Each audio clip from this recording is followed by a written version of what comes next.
Assalamualaikum warahmatullahi wabarakatuh. Alhamdulillahilladzi hadana lihadza wa ma kunna linahtadiya laula an hadanallah. Laqad ja'at rusul rabbina bil haqq wa nudu an tilkumu jannatu uristumuha bima kuntum ta'malun. Allahumma sholli ala nabiyyina Muhammad wa ala alihi wa ashabihi wa man tabi'ahum bi ihsanin ila yaumiddin. Alhamdulillah, jamaah isyad rahimakumullah. Allah Subhanahu wa taala telah menurunkan Al-Qur'an pertama kali di bulan Ramadan. Pertama kalinya ada dua, yaitu pertama kali secara keseluruhan dari Lauhul Mahfuz, dari sisi Allah ke as-sama'ad dunya, ke langit dunia. Dan inilah yang terjadi pada Lailatul Qadar. Kemudian turunnya Al-Quran pertama kali juga kepada Rasulullah SAW.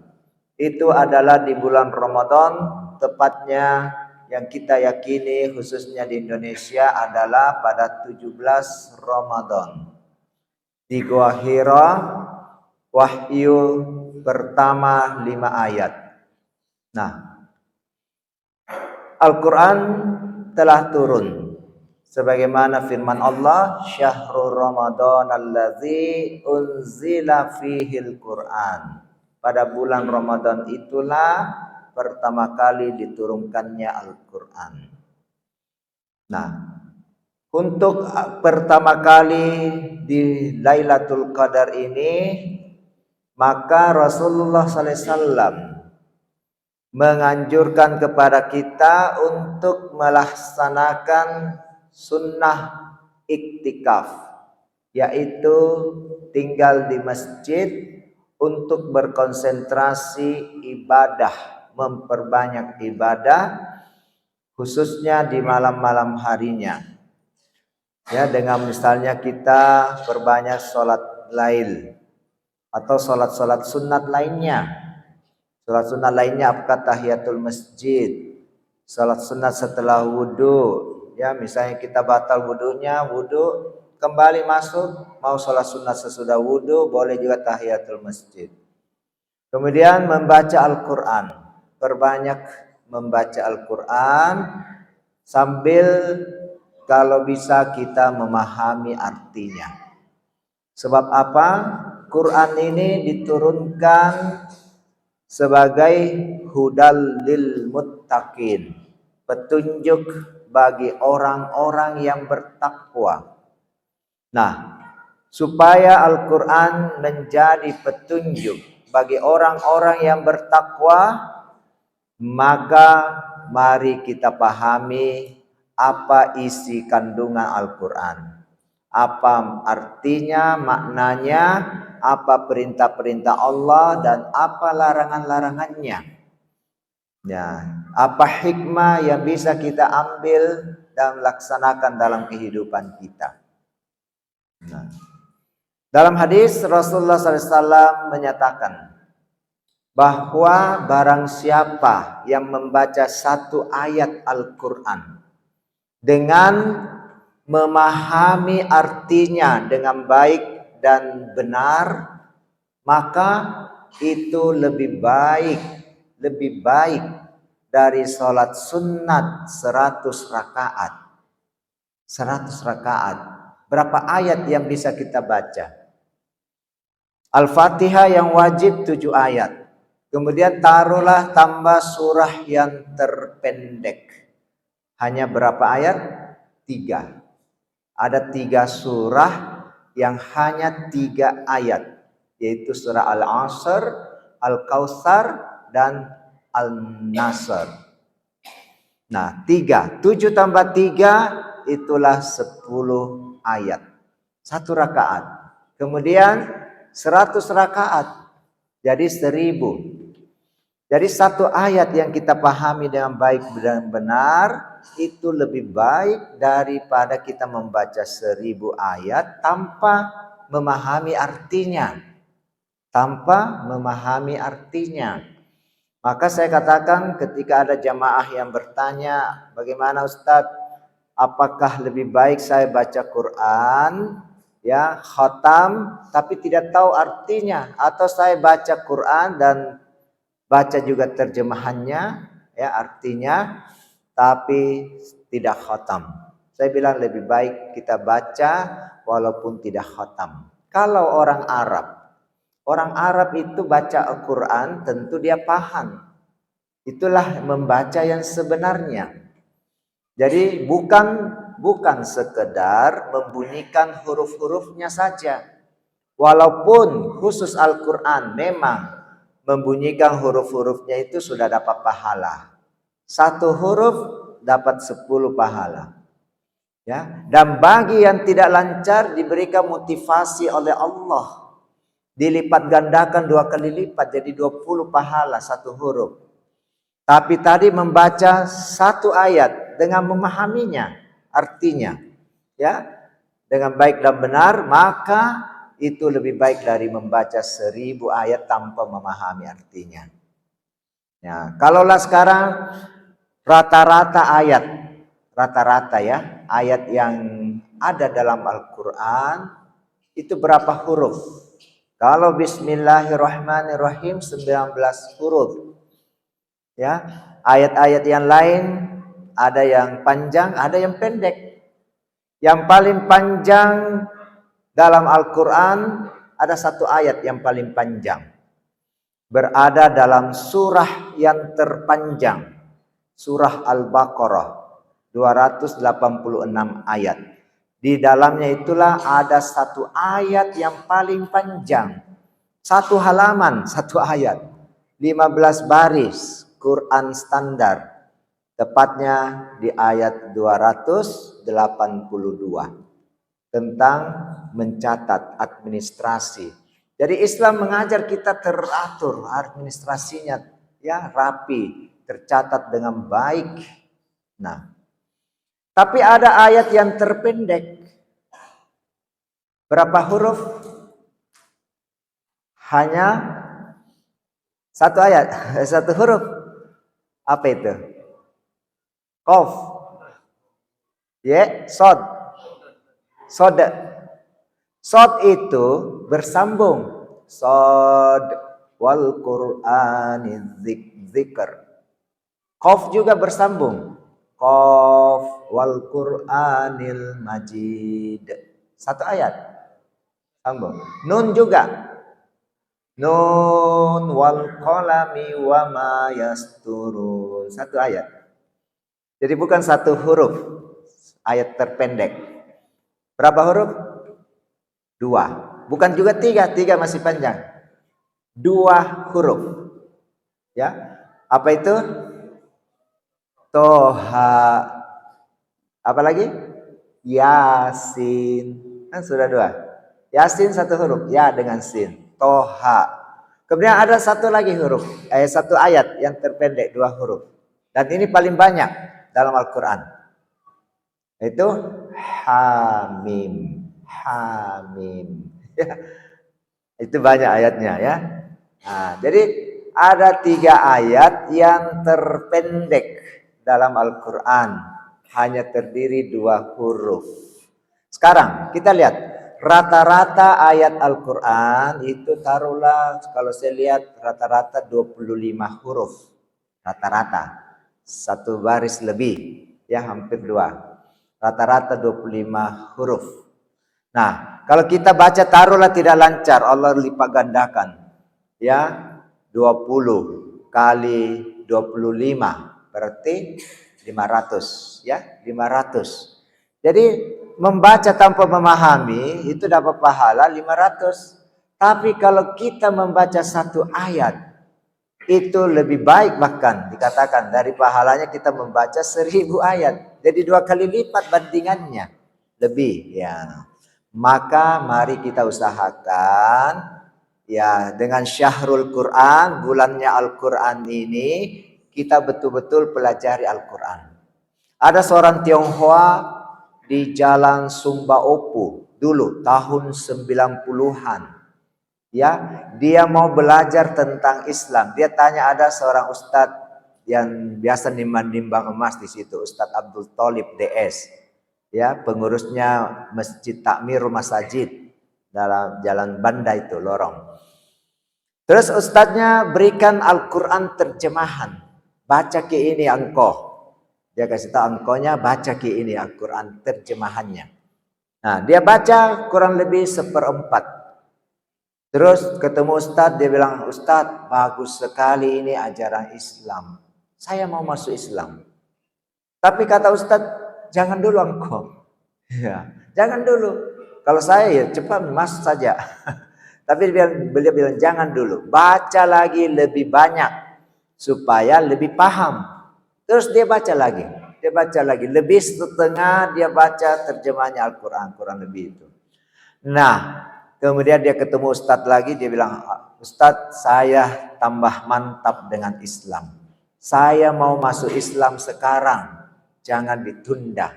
Akhirnya dia masuk Islam dengan membaca terjemahan arti dari Al-Quran. Nah sekarang, apakah kita sudah pernah membaca Al-Quran artinya semuanya? Sudah khatam enggak? Belum barangkali ya. Nah, inilah mudah-mudahan kita dapat hidayah dengan baca artinya ya, jadi pedoman hidup kita. Jangan sampai kita terkena yang dikeluhkan oleh Rasulullah SAW dalam surah Al-Furqan, surah ke-25 ayat 30. A'udzubillahi minasyaitonir rajim.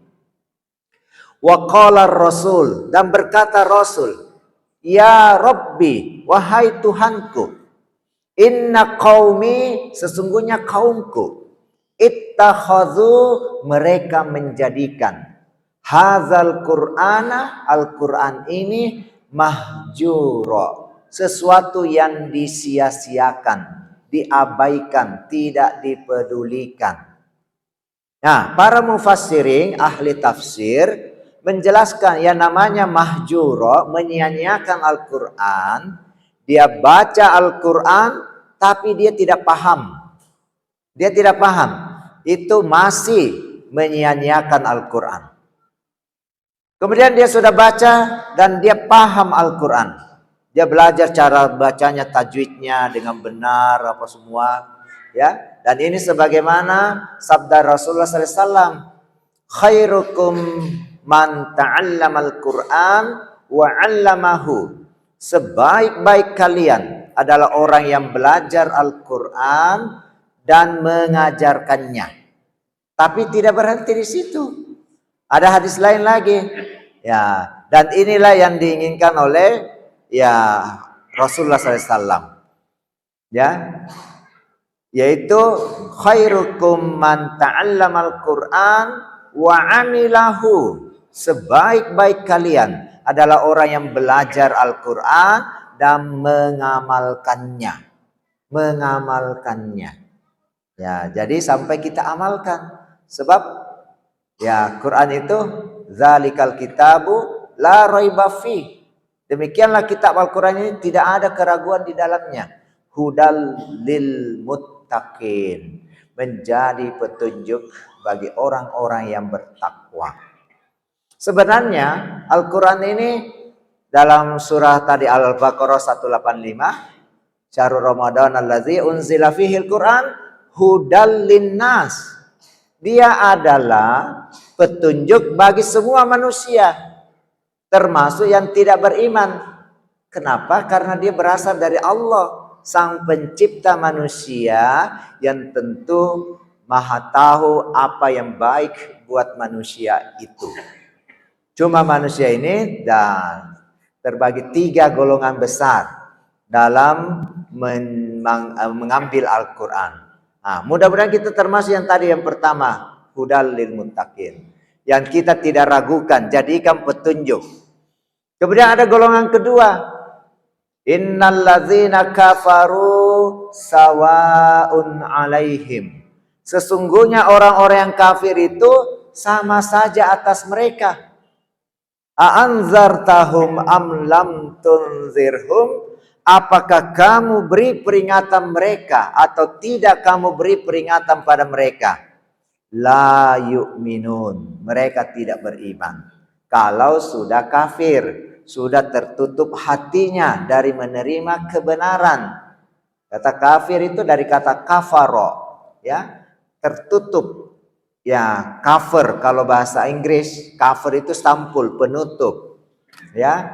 Nah, itu sudah tertutup hatinya. Tapi kewajiban bagi kita untuk mendakwakan Al-Quran ini, menyampaikan tetap. Tidak boleh lepas. Dalam hadis Rasulullah SAW bersabda, "Ballighu anni walau ayah." Sampaikanlah daripadaku walaupun hanya 1 ayat. Ya, sementara saya kira kita sudah tahu banyak ayat. Ya, sampaikan itu, ajarkan.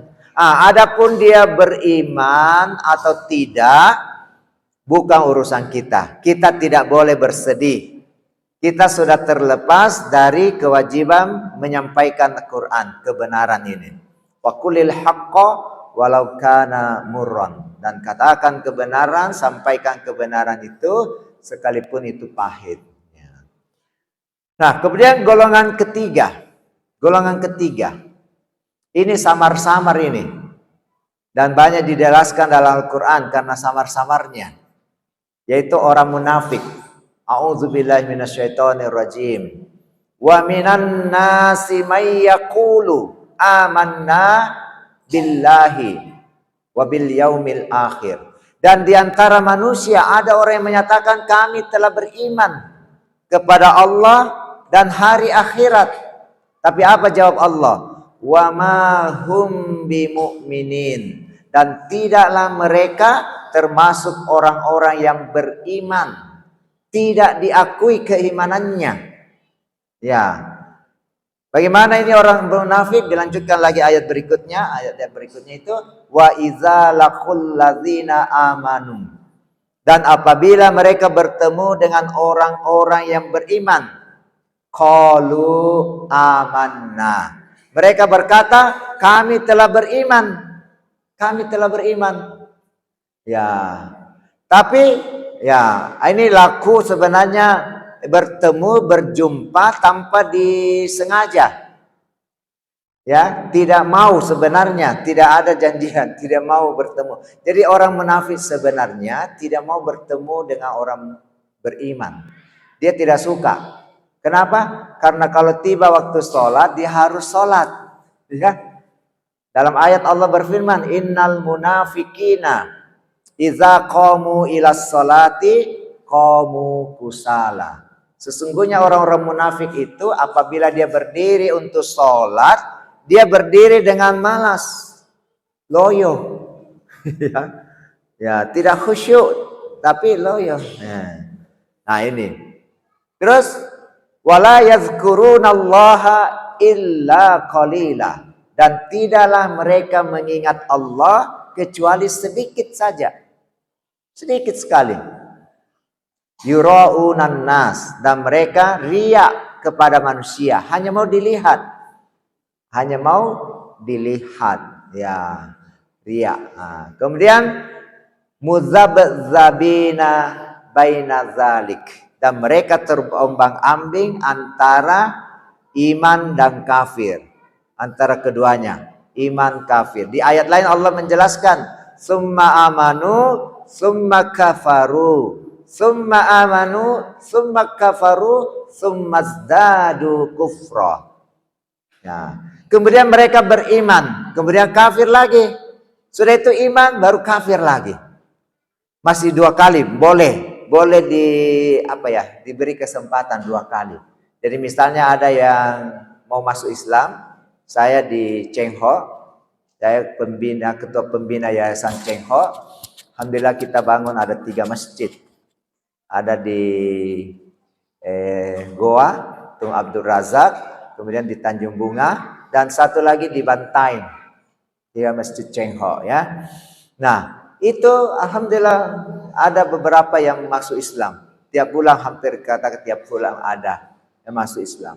Nah, ditanya apa tuh yang masuk Islam? Karena apa? Dari mana? Apa dorongannya? Ya, ada karena menikah, karena ini. Ada yang memang kembali lagi, pernah murtad.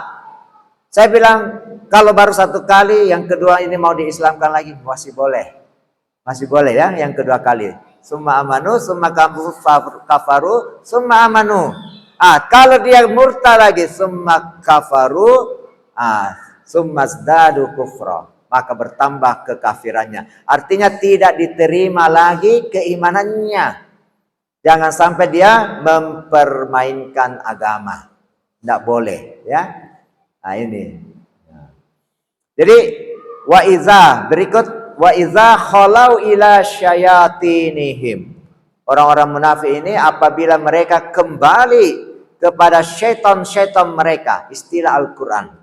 Jadi orang kafir itu adalah syaitan minan nas, termasuk orang munafik, zalim, musyrik ya, yang semua itu. Itu apa yang mereka katakan? Qalu inna ma'akum. Mereka mengatakan inna ma'akum, sesungguhnya kami ma'akum, bersama kalian. Jadi dia menegaskan inna ma'akum. Jadi hatinya lebih cenderung kepada kekafiran. Itu munafik. Ya, dan bahaya ini orang munafik.